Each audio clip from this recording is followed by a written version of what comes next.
Niveaksiarualugulo teriganniaqalu suvlooqaik aqaviqum qingamigun suvlooqaik aqaviqum sillamun ilaakataktuak sillamun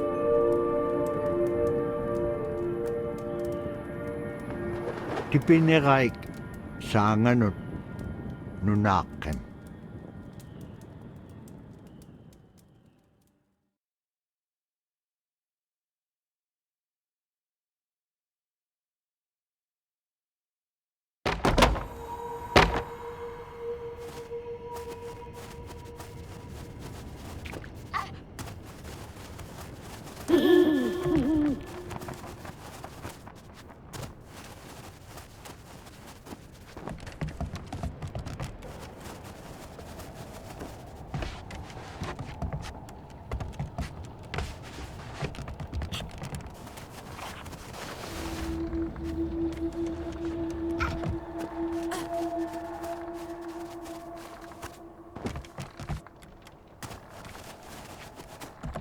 Tamna nunaqqeq inñitqingaanniqsa tainnaptaaq pingavulugu iviaqsiaqaruallugum aimaaqaviatun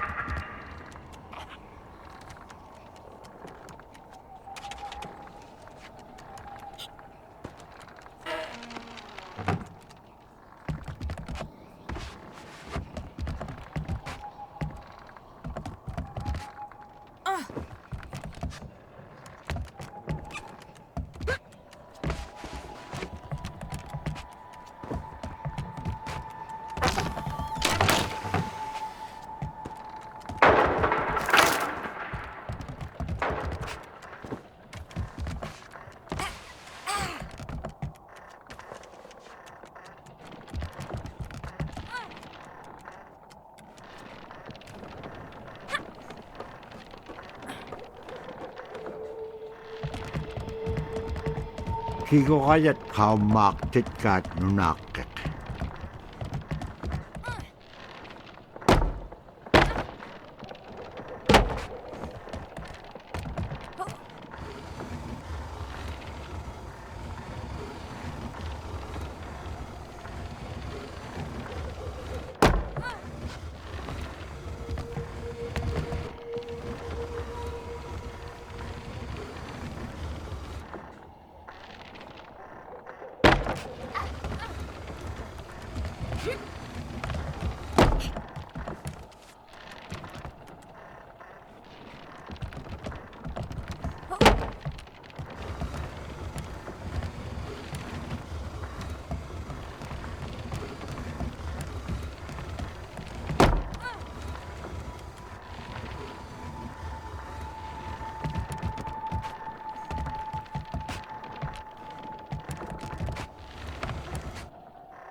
Kigorajat siliagaahutin sillamen ivahaleqsut naalaqanilaitsuanik tuqqanai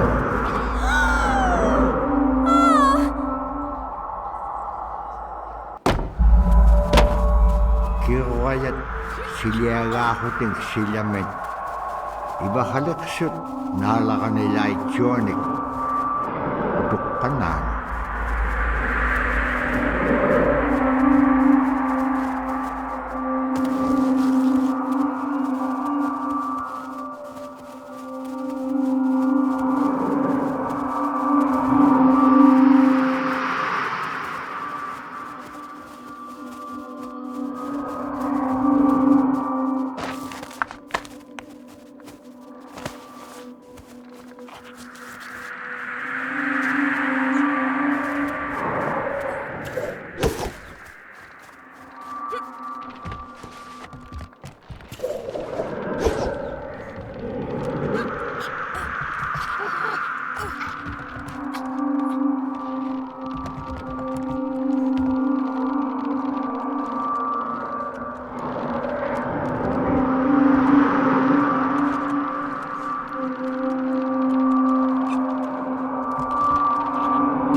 Siagalualubulo, teriganniabulo, qatqimmatku imnaq, agniq pakimnya, suangasipsaaquni, utingalu.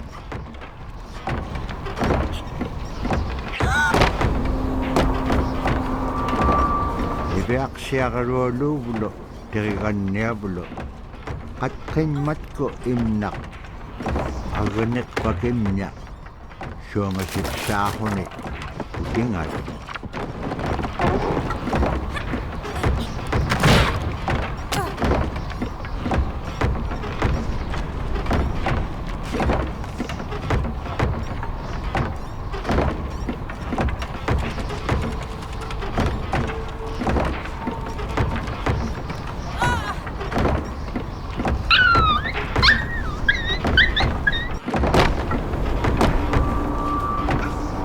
Ibeaq siagalualubulo, teriganniabulo, qatqimmatku imnaq, agniq pakimnya, suangasipsaaquni, utingalu.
In, Arctic Alaska, hunting is a really important part of life. It's not just about going and shooting something, it's about going and putting food on the table. But more importantly, subsistence hunting isn't just about the insular family unit, it's about feeding the whole community. And I think that's one of the beautiful things about subsistence hunting in Alaska is that people go out and they'll go get, fish, or they'll get a caribou, and they'll get, seals and whales. And one of the first things they'll do is they'll say, oh, I need to take this to the elders. This isn't just about one individual surviving or one family surviving, it's about the whole community. We didn't just go out and kill and put in a freezer. It's like a ritual that I learned from my parents. It's all about relationship. I don't know, I think there's a lot of camaraderie involved.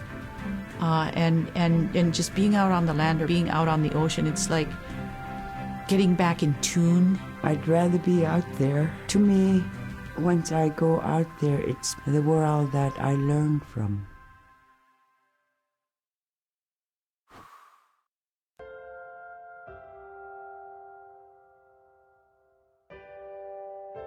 Now we spend all our time out in nature. You get very intimate with the world. And over time, if you're living that life, you start to sense that everything has a spirit. There's a consciousness in everything. Everything is alive. If everything is alive, then we want to respect it. And if we're going to use it, we want to use it respectfully. What I try to tell my nephews and nieces, you love to hunt, you have to take care of the animals that you catch, preparing the food and eating the food that you catch. Water provides you. The ice brings you life. It provides all those things that you need to be a part of your life. That was something I grew up with. I grew up respecting the animals.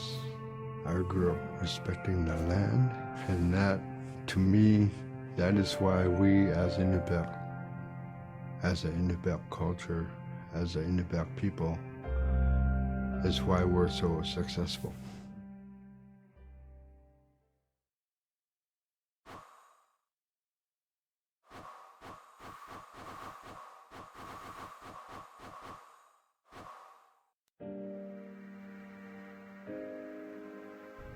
I think most central to the ideology of the Inupiat is the idea of sharing. Being able to feed the community, feed others. That's why we hunt. In the old days, that's what you needed to survive, The sharing is important because it's how the community survives together collectively. We just give. That's how I grew up. That's the way I'm always going to be. Because of who we are, we always think about other people first. If our people didn't share in the old days, we wouldn't have survived in this harsh, climate, environment.